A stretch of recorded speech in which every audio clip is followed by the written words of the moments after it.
Ορθοδοξία και αίρεση.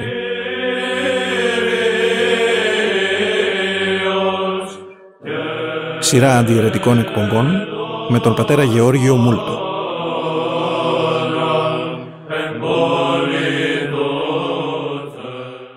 Αγαπητοί ακροατές του ραδιοφωνικού σταθμού της Πυραϊκής Εκκλησίας, χαίρετε εν Κυρίω. Η παραβολή του ασώτου Ιού είναι η ιστορία της απομακρύνσεως του ανθρώπου από το Θεό, πράγμα που οδηγεί σε εξαθλίωση. Περιγράφει η παραβολή τα στάδια της επιστροφής του εξαθλιωμένου αμαρτωλού προς τον Πατέρα. Η πορεία της επιστροφής αρχίζει με τη συναίσθηση της αμαρτωλότητος, συνεχίζεται με την απόφαση της μετανοίας και αλλαγής και ολοκληρώνεται με την εξομολόγηση και αναγέννηση του μετανοημένου, που μέσω των δούλων του πατρός, δηλαδή των ιερέων, φοράει και πάλι την στολήν την πρώτη της καθαρότητος και έτσι γίνεται άξιος να γευτεί των μόσχων των συντευτών το σώμα και το αίμα του Κυρίου. Η ιστορία του ασώτου, που περιλαμβάνεται στη γνωστή παραβολή, επαναλαμβάνεται στη ζωή του κάθε αμαρτωλού που μετανοεί. Η πιο συγκινητική και συγκλονιστική επανάληψη της παραβολής είναι ίσως η ζωή της Οσίας Μαρίας της Αιγυπτίας, που γιορτάζεται κατά την Πέμπτη Κυριακή των Ιστιών.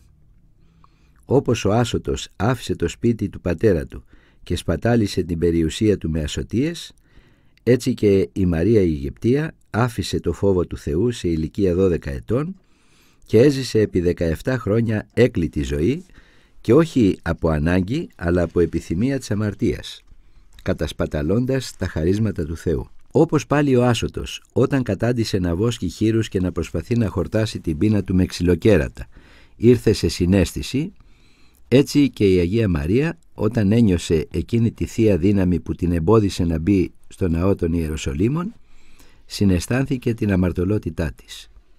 Και όπως ο άσωτος αποφάσισε να γυρίσει στον Πατέρα και αμέσως πήρε το δρόμο της επιστροφής και της μετανοίας, έτσι και η Αγία Μαρία πήρε την ηρωική απόφαση της αλλαγής και μετανοίας.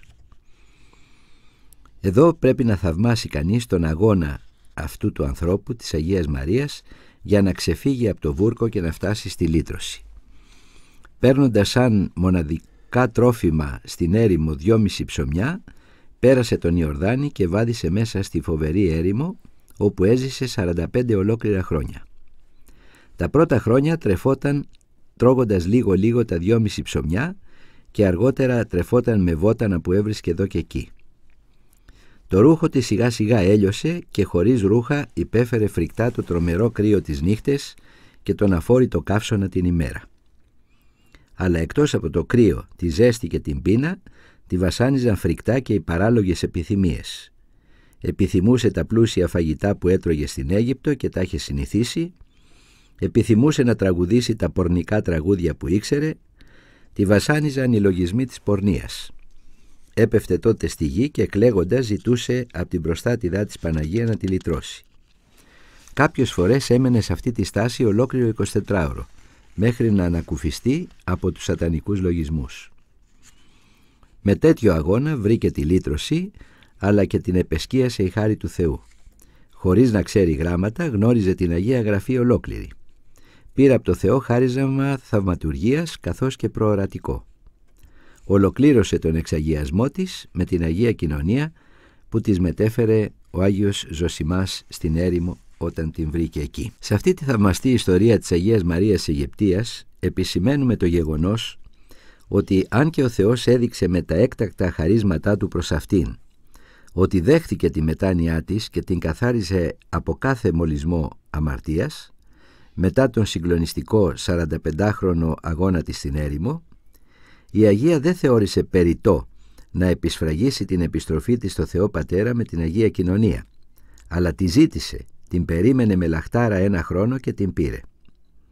Διότι φωτισμένη από το Άγιο Πνεύμα πίστευε στην αναγκαιότητα της μεταλήψεως του σώματος και αίματος του Κυρίου για την υπόθεση της σωτηρίας, σύμφωνα άλλωστε με τη ρητή διδασκαλία της Αγίας Γραφής.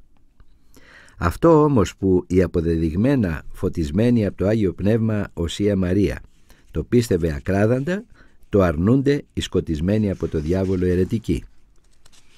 Έτσι, οι ανεκδιήγητοι οπαδοί της εταιρείας Σκοπιά, οι μάρτυρες ή καλύτερα ψευδομάρτυρες του Ιεχωβά, δεν παραδέχονται τη μεταβολή του ψωμιού και του κρασιού σε σώμα και αίμα του Χριστού κατά τη Θεία Ευχαριστία, αλλά διδάσκουν ότι το ψωμί και το κρασί παριστάνουν το σώμα και το αίμα του Χριστού και ότι αυτή η συμβολική για αυτούς πράξη πρέπει να γίνεται μια φορά το χρόνο.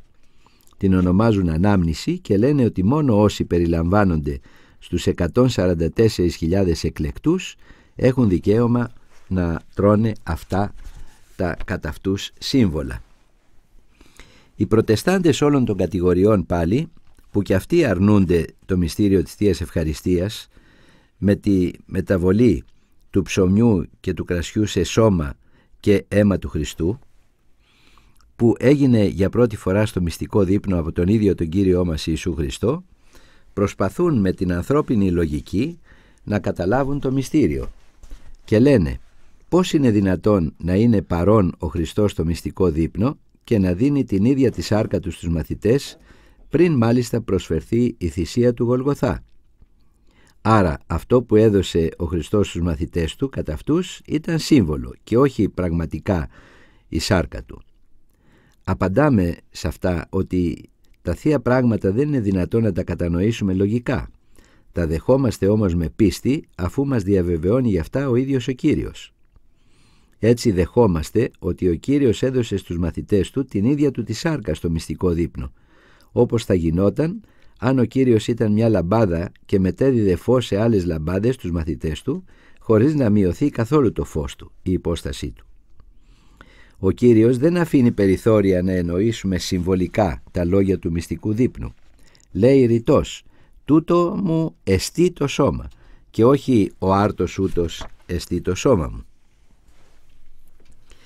Η διδασκαλία όμως της Αγίας Γραφής πάνω στο θέμα αυτό είναι σαφής και ανατρέπει τις αιρετικές κακοδοξίες. Εν πρώτης, η Θεία Ευχαριστία κατά τα προχριστιανικά χρόνια προφητεύθηκε με λόγια και προτυπώθηκε με πράξεις που αναφέρονται στα βιβλία της Παλαιάς Διαθήκης. Να μια προφητεία η οποία αναφέρεται στο πρώτο κεφάλαιο του προφήτου Μαλαχία. «Εν παντή τόπο θυμίαμα προσάγεται και θυσία καθαρά, διότι βασιλεύς μέγας εγώ ημί, λέγει Κύριος». Η προφητεία αυτή δεν αναφέρεται μόνο στις θυσίες της Παλαιάς Διαθήκης, διότι ο Κύριος που μιλάει στο χωρίο αυτό είναι αιώνιος βασιλεύς, άρα του προσφέρονται θυσίες και στα μετά Χριστόν χρόνια. Ποια όμως θυσία και μάλιστα καθαρή προσφέρεται μετά Χριστόν, αφού οι αιματηρές θυσίες της Παλαιάς Διαθήκης καταργήθηκαν? Είναι η ανέμακτη θυσία της Θείας Ευχαριστίας, όπως ερμηνεύουν οι πατέρες της Εκκλησίας. Προτυπώσεις της Θείας Ευχαριστίας στην Παλαιά Διαθήκη ήταν οι τελούμενες κατά τα χριστιανικά χρόνια θυσίες και μάλιστα η θυσία του Πασχαλίου Αμνού. Όπως λέει ο Άγιος Αυγουστίνος, η θυσία του Σταυρού προμεν της ελεύσεως του Χριστού δια των ομοιωμάτων των θυμάτων προεπιγγείλετο.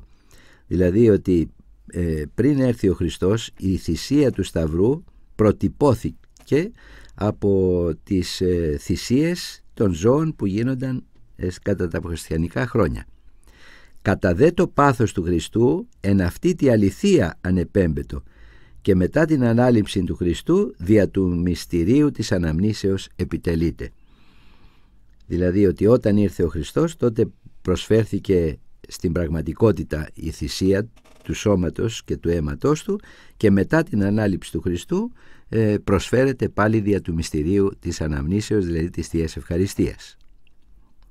Ιδιαίτερα η θυσία του Πασχαλίου Αμνού συμβόλιζε τη θυσία του Σταυρού και άρα τη Θεία Ευχαριστία που είναι ανάμνηση και ζωντανή αναπαράσταση της θυσίας του Γολγοθά. Άλλη προτύπωση της Θείας Ευχαριστίας κατά τα προχριστιανικά χρόνια ήταν η προσφορά άρτου και ίνου από τον Μελχισεδέκ στον Αβραάμ, όπως λέει στο 14ο κεφάλαιο της Γενέσεως. Ο Μελχισεδέκ, όπως λέγαμε και στην προηγούμενη εκπομπή μας, ήταν τύπος του Ιησού Χριστού, διότι φαίνεται σαν αγέννητος και αγενεαλόγητος. Άρτος και ίνος πάλι που πρόσφερε ο Μελχισεδέκ στον Αβραάμ προτυπώνουν τη Θεία Ευχαριστία που ο ίδιος ο Χριστός, του οποίου τύπος είναι ο Μελχισεδέκ, προσφέρει διαχειρός του ιερέως. Ακόμη προτυπώσεις της Θείας Ευχαριστίας στην Παλαιά Διαθήκη ήταν η άρτη της προθέσεως, το μάνα που έτρωγαν οι Ισραηλίτες στην έρημο, τα νάματα που έβγαιναν από την πέτρα όταν τη χτυπούσε ο Μωυσής. Αυτές είναι προτυπώσεις της Θείας Ευχαριστίας όπως διαβεβαιώνει ο Κύριος στο Ευαγγέλιο. Για παράδειγμα, στο κατά Ιωάννη Ευαγγέλιο, στο 6ο κεφάλαιο και στο στίχο 32 λέει λόγια που είπε ο Κύριος στους μαθητές του. «Αμήν αμήν λέγω ημίν, ου Μωσής δέδοκεν ημίν τον άρτον εκ του ουρανού, αλλά ο πατήρ μου δίδωσιν ημίν τον άρτον εκ του ουρανού των αληθινών». Δηλαδή μπορεί ο Μωυσής να είχε δώσει το μάνα που έτρωγαν οι Ισραηλίτες, ο πατέρας μου όμως λέει σας δίνει τον άρτον των αληθινών. Και ποιον εννοεί, ποιος είναι αυτός ο αληθινός άρτος? Είναι, λέει στο στίχο 50 του 6ου κεφαλαίου, ούτως εστίν ο άρτος ο εκ του ουρανού καταβαίνων, ή να της εξ αυτού φάγει και μη αποθάνει. Εγώ είμαι ο άρτος ο ζών ο εκ του ουρανού καταβάς. Εάν της φάγει εκ τούτου του άρτου ζήσετε εις τον αιώνα. Και ο άρτος δε όν εγώ δώσω, η σάρξ μου εστίν, είναι εγώ δώσω υπέρ της του κόσμου ζωής. Ο Κύριος εξηγεί λοιπόν ότι το μάνα εκείνο συμβόλιζε τον Χριστό, ο οποίος είναι ο άρτος που κατέβηκε από τον ουρανό, τον οποίο αν φάει κανείς δεν πεθαίνει και ζει αιώνια. Επίσης κατά τον Άγιο Κύριλλο επίσκοπο Ιεροσολύμων, και αυτό που λέει στους ψαλμούς στον 22ο ψαλμό, «Η τίμα σας ενώπιον μου τράπεζαν εξεναντίας των θλιβόντων με», τι άλλο σημαίνει παρά τη μυστική και νοητή τράπεζα της Θείας Ευχαριστίας, την οποία ο Θεός ετοίμασε για μας, για προστασία μας από τους αντικειμένους δαίμονες. Ακόμη αυτό που λέει στο βιβλίο του Εκκλησιαστού της Παλαιάς Διαθήκης, στο 1ο κεφάλαιο και στο στίχο 7, «Δεύρο φάγε εν εφροσύνη των άρτων σου και πίε εν καρδία αγαθή των ίνων σου», και αυτό είναι μια προεικόνηση της Θείας Ευχαριστίας. Τέλος, και αυτό που είδε ο Ισαΐας ο προφήτης κατά την ημέρα που ο Θεός τον εκάλεσε στο προφητικό αξίωμα, εξεικόνιζε την Θεία Ευχαριστία. Είδε ο προφήτης να παίρνει ένας άγγελος από το ουράνιο θυσιαστήριο ένα αναμένο κάρβουνο με μία λαβίδα και να κατεβαίνει και να του το ακουμπάει στα χείλη, λέγοντάς του ότι αυτό σε καθάρισε από τις αμαρτίες και άρα καθαρισμένος και προετοιμασμένος πήγαινε για να τηρήσεις την εντολή του Θεού που σου σε διέταξε να κηρύξεις στους Ισραηλίτες.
Η σύσταση του μυστηρίου της Θείας Ευχαριστίας, το οποίο αρνούνται οι αιρετικοί, όπως άλλωστε και όλα τα υπόλοιπα μυστήρια, δηλαδή το βάπτισμα, το χρίσμα, την εξομολόγηση, το ευχέλαιο, το γάμο και προπάντων την ιεροσύνη.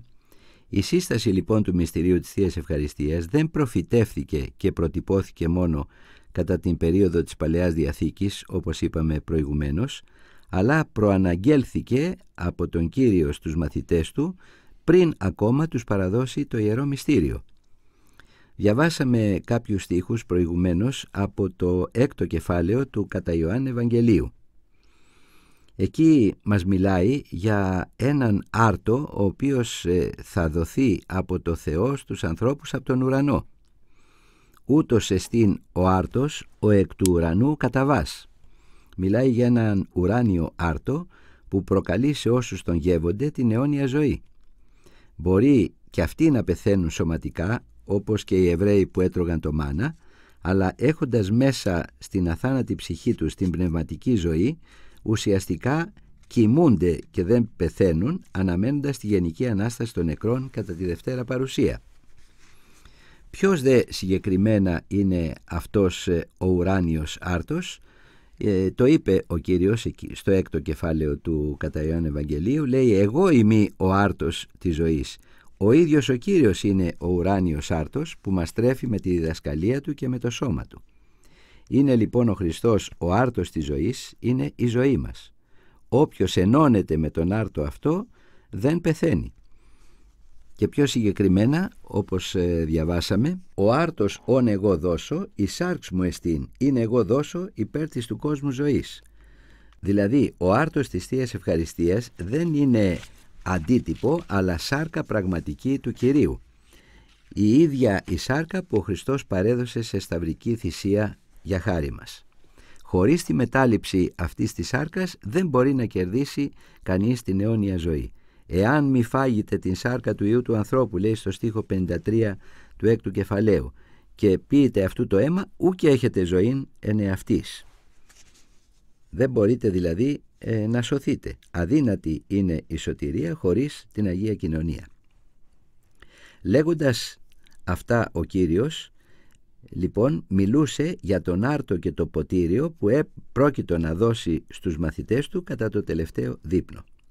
Μεταλαμβάνοντας ο πιστός συνεχώς τον άρτο και τον ίνο της Θείας Ευχαριστίας, κερδίζει ζωή τόσο εδώ όσο και μετά θάνατον, όπως διευκρινίζει σε αυτό το κεφάλαιο. Διότι η σάρξ μου, λέει ο Κύριος, αληθώς εστιβρώσεις. Το σώμα μου δηλαδή και το αίμα μου είναι πραγματική τροφή που δίνει αληθινή ζωή. Αφού ο Κύριος προανήγγειλε τη σύσταση του ιερού αυτού μυστηρίου, έκανε τη σύστασή του κατά το μυστικό δείπνο.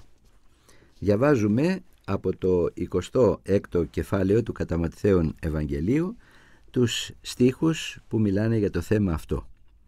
«Εστιόντων δε αυτών, λαβών ο Ιησούς τον άρτον και ευχαριστήσας έκλασε και εδίδου τις μαθητές και είπε «Λάβετε φάγετε, τούτο εστί το σώμα μου». Και λαβών το ποτήριον και ευχαριστήσας έδωκεν αυτής λέγον «Πίετε εξ αυτού πάντες, τούτο γαρεστεί το αίμα μου, το της Καινής Διαθήκης, το περί πολλών εκχυνόμενων εις άφεσιν αμαρτιών». Πήρε λοιπόν ο Κύριος το ψωμί και αφού ευχαρίστησε, το έκοψε και το έδωσε στους μαθητές του και τους είπε «Τούτο εστί το αίμα μου». Όπως λέει ο ερμηνευτής, δεν είπε αυτό είναι το σύμβολο του σώματός μου, όπως λένε οι προτεστάντες και οι μάρτυρες του Ιεχωβά, αλλά τούτο είναι το σώμα μου και το αίμα μου, διδάσκοντας μας να μην αποβλέπουμε μόνο σε αυτό που φαίνεται στο μυστήριο, δηλαδή φαίνεται σαν ψωμί και σαν κρασί, αλλά σε αυτό το οποίο έχει γίνει δια του μυστηρίου, δηλαδή στη σάρκα και στο αίμα του Κυρίου. Θέλησε ο Κύριος η Αγία Κοινωνία να έχει τη γεύση του ψωμιού και του κρασιού, διότι λόγω της ασθενείας μας δεν θα μπορούσαμε να βλέπουμε αίμα με ορατό τρόπο ή να γευόμαστε σάρκα και αίμα. Επίσης ο Κύριος όταν τους έδωσε τον ίνο της Θείας Ευχαριστίας είπε ότι αυτό είναι το αίμα μου, το της Καινής Διαθήκης, το οποίο χύνεται δηλαδή προς επικύρωση της Καινής Διαθήκης. Όπως η Παλαιά Διαθήκη επικυρωνόταν με τη σφαγή αμνών και μόσχων, έτσι και η Καινή Διαθήκη επικυρώθηκε με την θυσία του Θεανθρώπου Κυρίου. Όταν λέει δε Καινή Διαθήκη, εννοεί τη νέα οικονομία, το λυτρωτικό έργο του Σωτήρος, με το οποίο μας δίδεται πλήρης η υιοθεσία από το Θεό. Επίσης, αυτό που διαβάσαμε μας μιλάει για τον άρτον τον οποίον πήρε ο Χριστός και τον έκοψε, τον ένα άρτο, που είναι σύμβολο της ενότητος του χριστιανικού σώματος παρά τις διαφορές των διαφόρων μελών. Αυτός όμως ο ωραίος συμβολισμός της Θείας Ευχαριστίας από τον άρτο εξαφανίζεται με τη χρήση των και χωρισμένων αζήμων τμήματων του άρτου που χρησιμοποιούν οι παπικοί όταν κάνουν αυτή την πράξη. Για τη σύσταση του μυστηρίου της Θείας Ευχαριστίας μας μιλάει και ο Απόστολος Παύλος στην πρώτη προς Κορινθίους επιστολή. Μας λέει στο 11ο κεφάλαιο και στους στίχους 23 έως 25: «Εγώ γαρ παρέλαβον από του Κυρίου, ό και παρέδοκα ημίν». Δηλαδή αυτό το οποίο λέει στη συνέχεια ο Απόστολος Παύλος το παρέλαβε από τον Κύριο. Τι παρέλαβε? Ότι ο Κύριος Ιησούς εν τη νυκτή ή παρεδίδωτο έλαβεν άρτον και ευχαριστήσας έκλασε και είπε: «Λάβετε φάγετε, τούτο μου εστί το σώμα το υπερημών κλώμενον. Τούτο ποιείτε εις την εμήν ανάμνησιν». Εδώ μας προσθέτει λοιπόν ο Απόστολος Παύλος ότι αυτή η πράξη που έκανε ο Κύριος στο μυστικό δείπνο ακολουθήθηκε και με την εντολή «Τούτο ποιείτε εις την εμήν ανάμνησιν». Η τέλεση δηλαδή του μυστηρίου της Θείας Ευχαριστίας έχει και αναμνηστικό χαρακτήρα. Μας θυμίζει την άφατη κένωση και το λυτρωτικό έργο του Σωτήρας Χριστού και τη θυσία του και την αόρατη παρουσία του κατά το μυστήριο και την προσφορά του μυστηρίου από αυτόν στο ουράνιο θυσιαστήριο. Επίσης πολύ σημαντικός είναι ο χρόνος στον οποίο είναι διατυπωμένη η εντολή αυτή. Λέει «τούτο ποιείτε», δηλαδή είναι σε ενεστώτας, σε προστακτική ενεστώτας, που σημαίνει να κάνετε όχι άπαξ ή σπανίως, αλλά συνεχώς όσο υπάρχει αυτός ο κόσμος. Αυτό το εφάρμοσε πιστά η πρώτη Εκκλησία, η οποία τελούσε την Θεία Ευχαριστία καθημερινά και κοινωνούσαν όλοι οι πιστοί καθημερινά. Αυτό συνεχίστηκε για μεγάλο χρονικό διάστημα, ούτως ώστε επί Μεγάλου Βασιλείου, δηλαδή στα τέλη του 4ου αιώνος, όλοι οι χριστιανοί κοινωνούσαν 4 φορές την εβδομάδα. Αυτή η συχνή συμμετοχή στο Άγιο Ποτήριο ήταν και η αιτία που δημιουργήθηκε η λειτουργία των προηγιασμένων που τελείται κατά την Μεγάλη Τεσσαρακοστή. Όπως λοιπόν μπορούμε να συμπεράνουμε από αυτά, το μυστήριο της Θείας Ευχαριστίας είναι θεόσδοτο. Δόθηκε για την ενίσχυσή μας και είναι απαραίτητο για τη σωτηρία μας. Χωρίς αυτό δεν σωζόμαστε. Εάν μη φάγετε την σάρκα του Υιού του ανθρώπου και πίετε αυτού το αίμα, ούκ έχετε ζωήν εν εαυτής. Αναγκαία λοιπόν είναι η τακτική συμμετοχή, κατόπιν βέβαια κατάλληλης προετοιμασίας.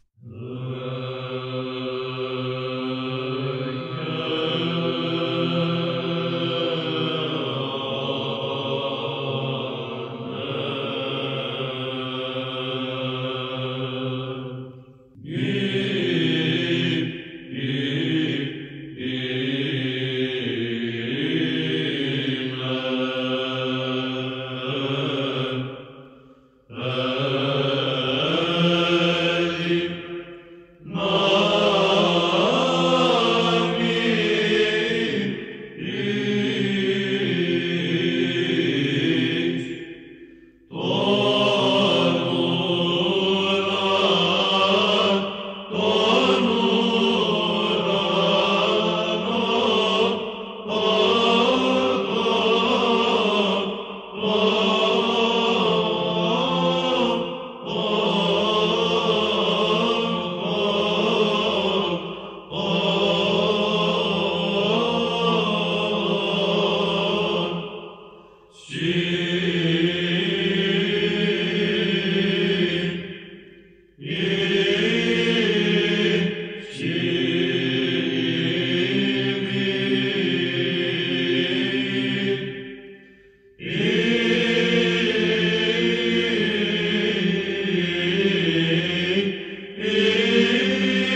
Αφού προηγουμένως μιλήσαμε για τη σύσταση του μυστηρίου της Θείας Ευχαριστίας από τον Κύριο, ας δούμε στη συνέχεια πώς κατάλαβαν την εντολή του για συνεχή τέλεση του μυστηρίου οι πρώτοι χριστιανοί.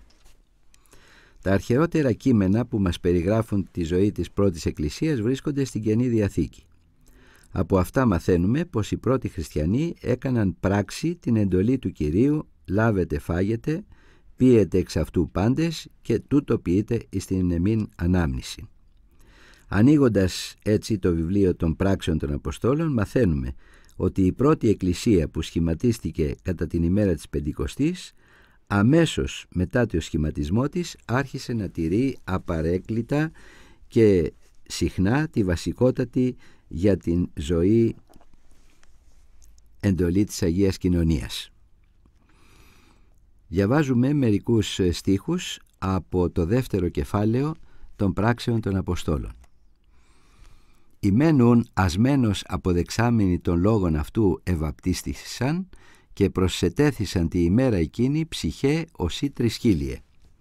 Αναφέρεται στην ημέρα της Πεντηκοστής, κατά την οποία οι Απόστολοι μίλησαν στο πλήθος που είχε μαζευτεί έξω από το σπίτι όπου έγινε η επιφύτηση του Αγίου Πνεύματος, και αφού ο κόσμος δέχθηκε με τα χαράς και με πίστη αυτά που τους είπαν οι Απόστολοι, βαπτίστηκαν και προσθέθηκαν εκείνη τη μέρα 3.000 ψυχές, 3.000 άνθρωποι σαν μέλη της Εκκλησίας. Επομένως μέσα σε μία μέρα από 120 που ήταν περίπου οι πιστοί στον Κύριο τότε, έγιναν 3.000. Και συνεχίζει το Ιερό Κείμενο: «Ήσαν δε προσκαρτερούντες τη διδαχή των Αποστόλων και τη κοινωνία και τη κλάση του άρτου και τες προσευχές». Αυτοί δηλαδή οι πρώτοι χριστιανοί ήταν αφοσιωμένοι με ζήλο και με επιμονή, και όχι για λίγο αλλά συνεχώς και επί πολύ χρόνο, στη διδαχή των Αποστόλων, στην μεταξύ τους επικοινωνία και στην κλάση του άρτου, δηλαδή στη Θεία Ευχαριστία και στις προσευχές.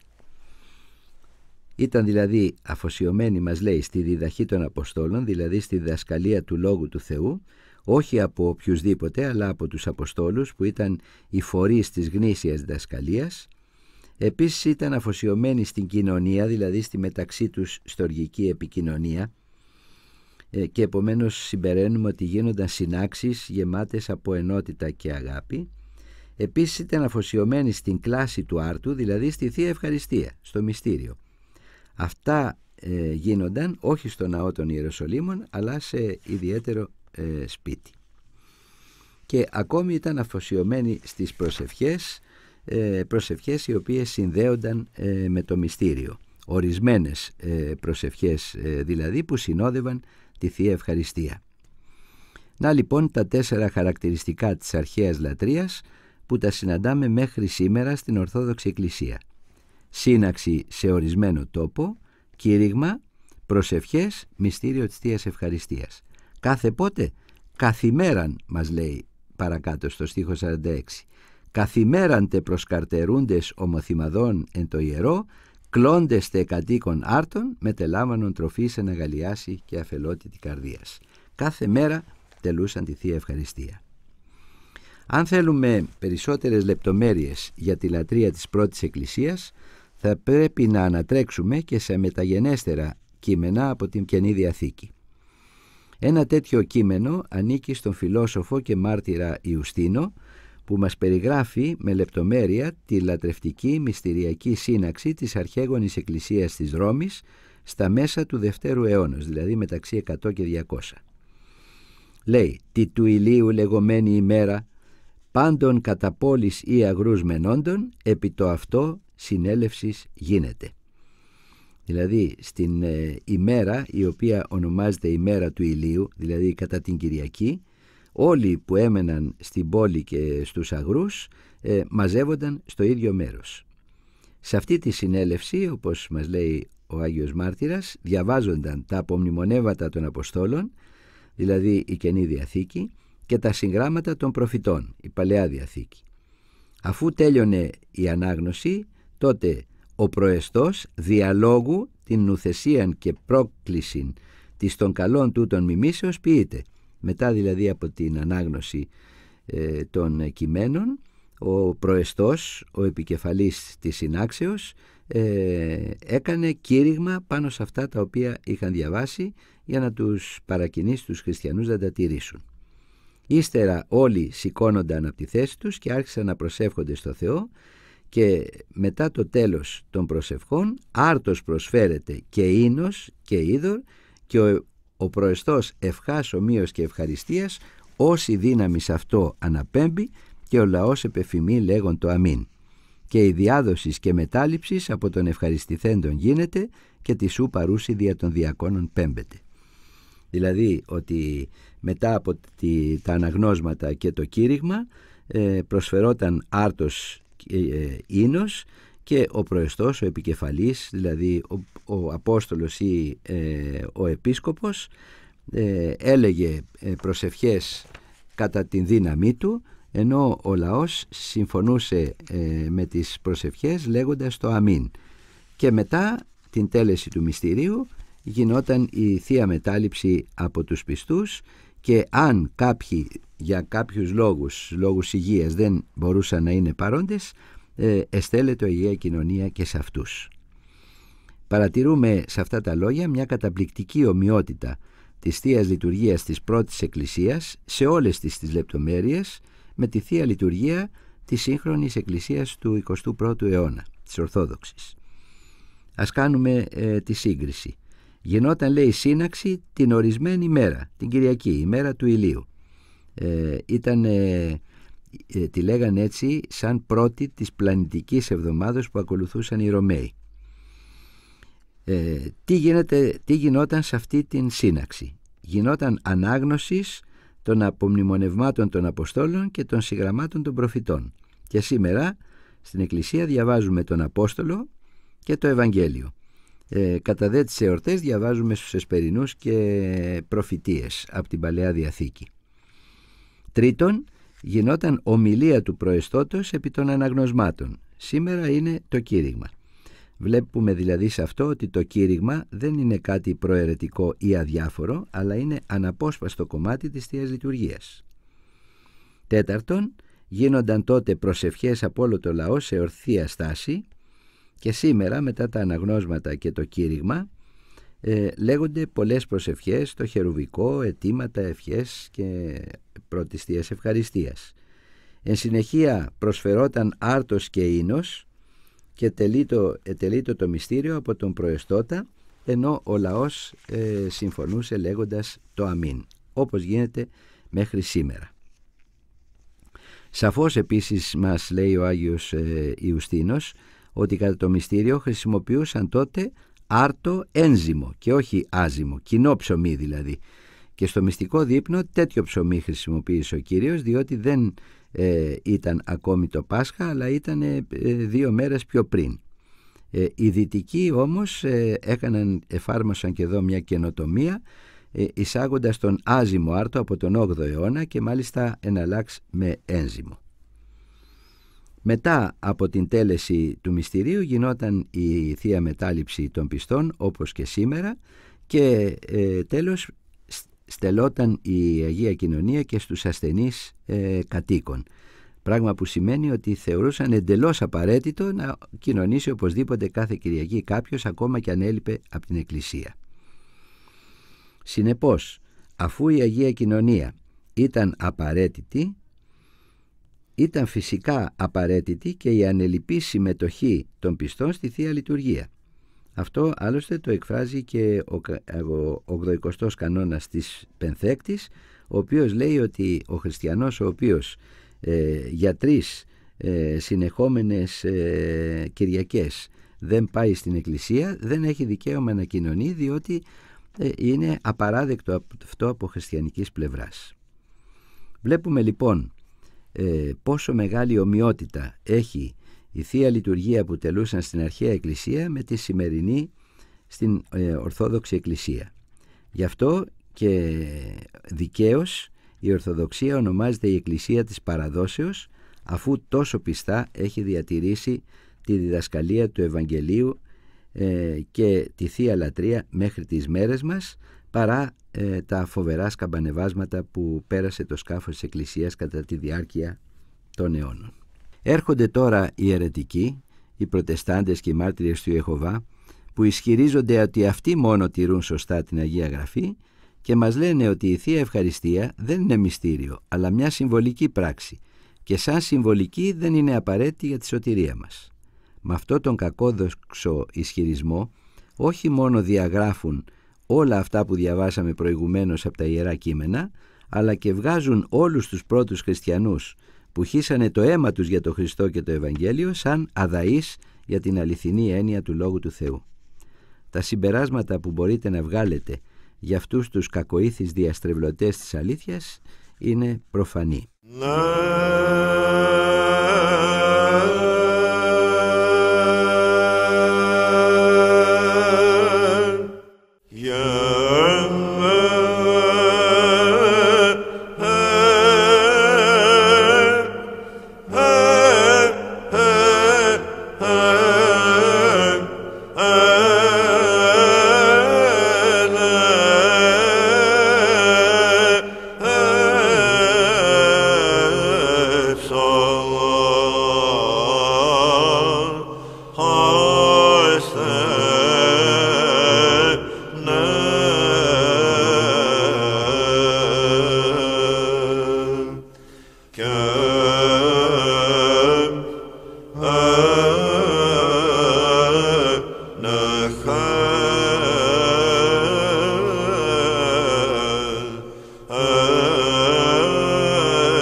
τέλεση του μυστηρίου της Θείας Ευχαριστίας, στο οποίο αφιερώσαμε την σημερινή εκπομπή μας, γίνεται κατά τη διάρκεια της Θείας Λειτουργίας. Η Θεία Λειτουργία λοιπόν δεν είναι μια απλή λατρευτική εκδήλωση, όπως παραδείγματος χάρη ο Εσπερινός ή ο Όρθρος ή η Παράκληση, αλλά κάτι πολύ σημαντικότερο. Είναι σύναξη επί το αυτό, είναι η συγκρότηση της Εκκλησίας, είναι η συνάρμοση όλων των πιστών σε ένα σώμα, στο σώμα του Κυρίου, και η συμμετοχή στο δείπνο του γάμου του αρνίου, δηλαδή στο σώμα και στο αίμα του Κυρίου. Γι' αυτό και έχουμε όχι μόνο καθήκον, αλλά και ανάγκη να εκκλησιαζόμαστε ανελιπώς, γιατί μόνο στη Θεία Λειτουργία παίρνει κανείς την ανεκτήμητη και ουράνια τροφή που τον ενισχύει και τον τρέφει πνευματικά, αλλά και τον ενώνει με τον Χριστό και τους αδελφούς του. Είναι δε απαραίτητο ο εκκλησιασμός μας να μην είναι τυπικός ή μόνο συναισθηματικός, αλλά να είναι εκκλησιασμός με επίγνωση του τι γίνεται κατά τη Θεία Λειτουργία. Καταρχήν πρέπει να πούμε ότι αφού η Θεία Λειτουργία έχει σαν κέντρο και σκοπό την τέλεση του μυστηρίου της Θείας Ευχαριστίας, είναι αναγκαίο να προηγηθεί του μυστηρίου μία προετοιμασία των τιμίων δώρων, του ψωμιού δηλαδή και του κρασιού, που θα χρησιμοποιηθούν κατά το μυστήριο. Αυτή η προετοιμασία γίνεται κατά την ακολουθία της προσκομιδής, η οποία τελείται από το λειτουργό στο ιερό πριν την έναρξη της λειτουργίας, διαρκούντος του όρθρου. Αφού γίνει η προετοιμασία των τιμίων δώρων στην προσκομιδή, μπαίνουμε στη Θεία Λειτουργία με μια δοξολογική φράση προς την Αγία Τριάδα: «Ευλογημένη η Βασιλεία του Πατρός και του Υιού και του Αγίου Πνεύματος». Τη λειτουργία μπορούμε να τη χωρίσουμε σε δύο τμήματα. Το πρώτο τμήμα λέγεται Λειτουργία των Κατηχουμένων και είναι από την αρχή μέχρι και την ανάγνωση του Αποστόλου και του Ευαγγελίου. Αυτό το πρώτο τμήμα έχει κηρυκτικό χαρακτήρα και αντιστοιχεί στη δημόσια δράση του Κυρίου, εάν θέλουμε να δούμε τη Θεία Λειτουργία σαν μια ζωντανή αναπαράσταση της επίγειας ζωής του. Κανονικά εδώ έχει θέση και το κήρυγμα, όπως λέγαμε προηγουμένως, το οποίο γινόταν μετά την ανάγνωση του Αποστόλου και του Ευαγγελίου. Το δεύτερο τμήμα της λειτουργίας είναι η λειτουργία των πιστών, η οποία αρχίζει με το χερουβικό και φτάνει μέχρι το τέλος. Αυτό το τμήμα είναι και το σπουδαιότερο τμήμα της λειτουργίας, έχει μυστηριακό χαρακτήρα. Κατά τη διάρκεια αυτού του τμήματος τελείται το μυστήριο της Θείας Ευχαριστίας και αντιστοιχεί στο πάθος, το σταυρικό θάνατο, την ταφή, την Ανάσταση και την ανάληψη του Κυρίου. Κατά αυτό το δεύτερο τμήμα γίνεται και η Θεία Μετάληψη από πλευράς των λειτουργών αλλά και των πιστών. Αυτή η διαδικασία, η τόσο σημαντική για όλους μας, επαναλαμβάνεται απαράλλακτη από συστάσεως της Εκκλησίας κατά την Πεντηκοστή μέχρι σήμερα και επαναλαμβάνεται όχι μόνο για να μας θυμίζει τη σωτηρία που μόνο ο Χριστός χορηγεί, αλλά και για να μας τρέφει πνευματικά με τα θεία δώρα του σώματος και του αίματος του, χωρίς τα οποία δεν είναι δυνατή η είσοδος στη Βασιλεία των Ουρανών, όπως είπαμε προηγουμένως. Γι' αυτό πρέπει όλοι μας να συνειδητοποιήσουμε ότι δεν είναι ένα απλό χριστιανικό καθήκον η συμμετοχή στη Θεία Λειτουργία, αλλά είναι μια ζωτική ανάγκη, τόσο ζωτική όσο ο αέρας που αναπνέουμε. Πρέπει ακόμα να αγωνιστούμε, να ανέβουμε πνευματικά, ώστε να νιώσουμε την επιθυμία να κάνουμε πράξη τη συχνή Αγία Κοινωνία, στην οποία η Θεία Λειτουργία μας καλεί. Ευχαριστώ τον Βαγγέλη Σφακιανάκη που φρόντισε και σήμερα τον ήχο. Χαίρετε εν Κυρίω αγαπητοί μας ακροατές και καλό Πάσχα.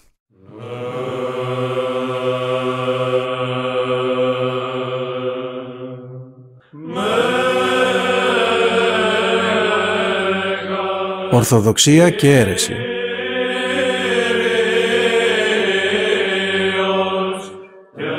Σειρά αντιαιρετικών εκπομπών με τον πατέρα Γεώργιο Μούλτο.